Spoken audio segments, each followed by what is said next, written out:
Bonjour, donc je voudrais vous parler aujourd'hui du quatrième principe de la philosophie de Wake Up, qui est 4 principes fondamentaux pour arrêter de vivre sa vie à moitié endormie. Le quatrième principe, c'est je prends soin de ma source. Alors avant d'écouter ce quatrième principe, je vous invite à regarder les vidéos précédentes dans lesquelles je présente les 3 premiers principes. J'ose être brillante, je pose des actes à la hauteur de mes ambitions, je crée ma réalité avec mes mots. Pourquoi je vous invite à regarder préalablement ces vidéos? Parce que quelque part, ce quatrième principe, c'est le quatrième, donc on pourrait penser que c'est le dernier, mais quelque part, c'est le premier. C'est le premier dans le sens où sans ce quatrième principe, les 3 premiers ne tiennent pas la route. C'est un peu comme une table où on a 3 pieds. Si on a 3 pieds sur une table, elle tient pas, elle est bancale, elle peut pas tenir dans la durée, elle est pas solide, on peut pas compter dessus. Voilà. Et moi, je me suis rendu compte qu'en effet, si je veux avoir l'audace d'oser être brillant, de révéler ma lumière, de dépasser ma petite voix rabat-joie qui me tire vers là-bas, qui me dit que c'est n'importe quoi, que je ne suis pas légitime, que je ne peux pas, que je n'y arriverai pas.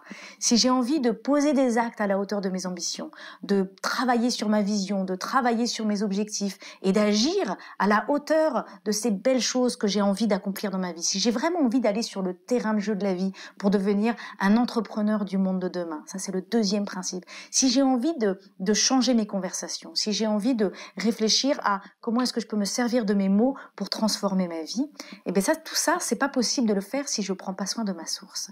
D'où vient ce principe de je prends soin de ma source? Ça vient de l'idée qu'on a tous à l'intérieur de nous une flamme. Et cette flamme, à certains moments, c'est un peu comme la flamme de la gazinière. Quand on tourne le bouton, pouf, il y a la flamme qui s'allume. Et je pense que cette flamme, à certains moments dans votre vie, vous la sentez.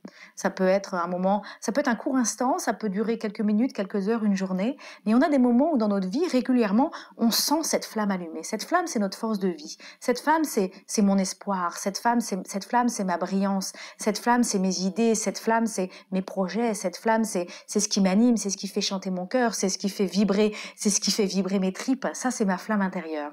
Et moi, je me suis rendu compte que cette flamme intérieure, c'était mon plus beau trésor et que je devais la préserver comme la chose la plus précieuse de ma vie. Je ne peux pas me permettre de laisser la morosité ambiante, de laisser la négativité autour de moi et de laisser le stress éteindre ma flamme intérieure. J'ai réalisé que prendre soin de ma flamme, prendre soin de ma source, c'était pas une frivolité. Avant, je pensais, comme je suis une femme, je l'ai expliqué dans la vidéo d'avant, qui a un peu été élevée avec l'idée que dans la vie, il faut que ça dépote, il faut que ça avance, il faut que ça agisse, ben une part de moi, quand on me disait, oui, c'est important de prendre soin de soi, c'est important de prendre soin de sa source, moi, je me disais, oui, c'est bien, mais un jour, quand j'aurai le temps.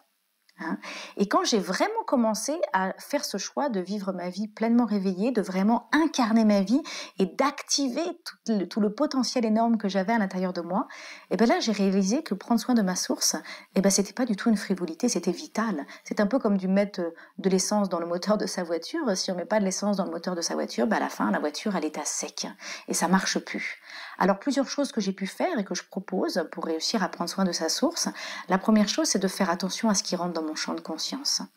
Faire attention à toutes les conversations, toutes les informations, quand j'allume la radio, quand j'allume la télé, qu'est-ce que je fais rentrer dans ma conscience? Qu'est-ce que je fais rentrer dans ma conversation intérieure? Peut-être que je peux préserver cet espace mental et faire rentrer des choses qui me donnent des ailes plutôt que de faire rentrer des choses qui me donnent des pattes, qui me coupent les pattes.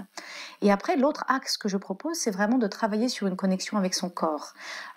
J'ai vraiment mis dans ma vie, et ce que je prêche, c'est la puissance de la danse, la puissance du yoga, la puissance du tai chi, de toutes ces pratiques corporelles, la puissance de la marche en nature, la puissance de la méditation.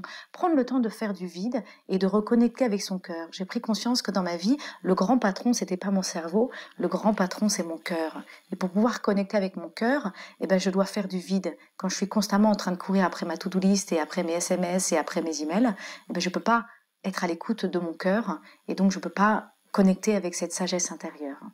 Donc ça, c'est pour vous présenter assez rapidement ce quatrième principe. Je prends soin de ma source. Je vous invite à aller visiter mon site christinelevicki.com où vous pourrez télécharger un kit Wake Up qui vous présente un peu plus en profondeur ces 4 principes. Et si ça vous parle, si ces 4 principes vous parlent, ben vous pouvez aussi venir me rejoindre lors d'une retraite que je propose. J'en propose en Californie, j'en propose en France, toujours en français. Et je serai ravie de vous accueillir si vous voulez travailler avec moi plus en profondeur sur ces sujets. Merci beaucoup.